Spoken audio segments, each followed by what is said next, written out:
si Kaloy sa mga computers ng facility para hanapin ang computer ni Abby. Dahil ibuburan niya ang mga video na magkasama silang dalawa ni Abby.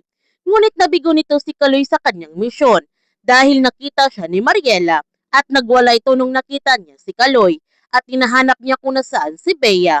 Nakita naman ng staff ang pagwala ni Mariela kaya agad niyang pinuntahan si Precious para ipaalam ang nangyari kay Mariela. At agad naman ito pumunta sina Billy at Precious. Sobrang nagulat sina Billy at Precious na si Kaloy palang sinasaktan ni Mariela. At agad naman tumakbo si Kaloy nung nakita siya ni Jordan.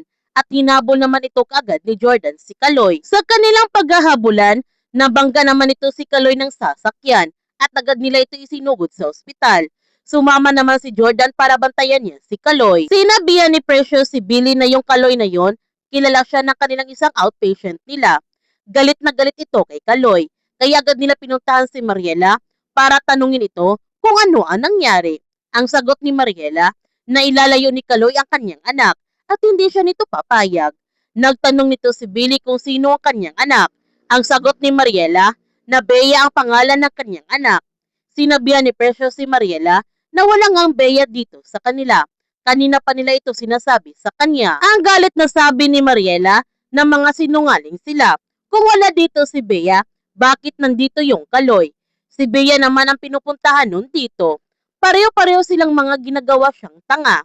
Kaya tinitingnan ni Billy ang mga files sa computer ni Abby dahil ito ang pinupuntirya ni Kaloy. Ang suspetsya naman ni Precious na gustong nakawin ni Kaloy ang mga computers dito sa facility. Tapos nakita niya na busy sila sa event. Nasaktuhan naman ito ni Mariela. Ang sabi ni Billy, pero kay Abby galing yung mga computers na ito. Sa tingin niya, may kailangan si Kaloy.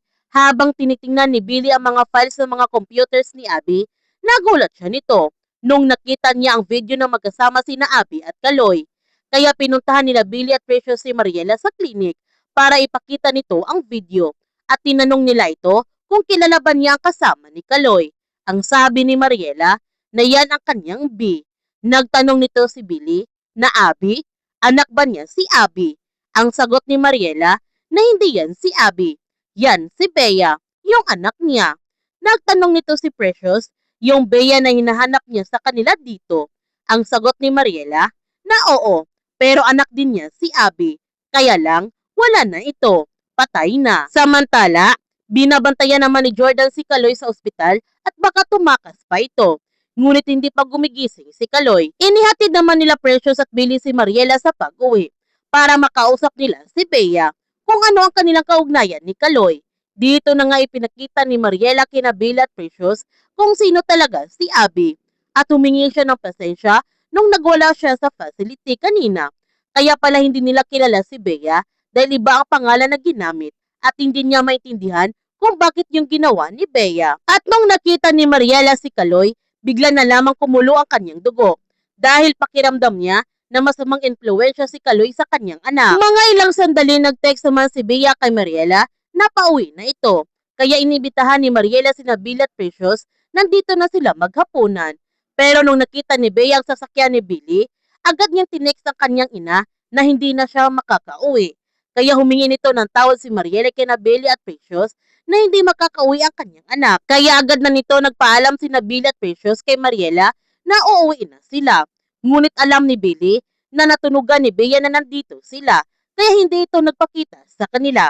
At nagtataka nito si Billy kung bakit ginagamit ni Bea ang katauhan ng kanyang ate. May tinataguan ba ito? Sa pag-uwi ni Bea, sinabihan niya kagad ang kanyang ina na huwag na niyang kakausapin ulit si Billy at pati si Precious dahil mga masasamang tao ang mga iyon. Hindi sila mabait, lalong-lalo na si Billy. Isang tuso ito. Kinabukasan, sobrang natakot si Bea nung inibitahan siya ng mga pulis sa presinto. Kaya huwag natin palalapasin ang kapanapanabik ng mga tagpo ng Someone Someday.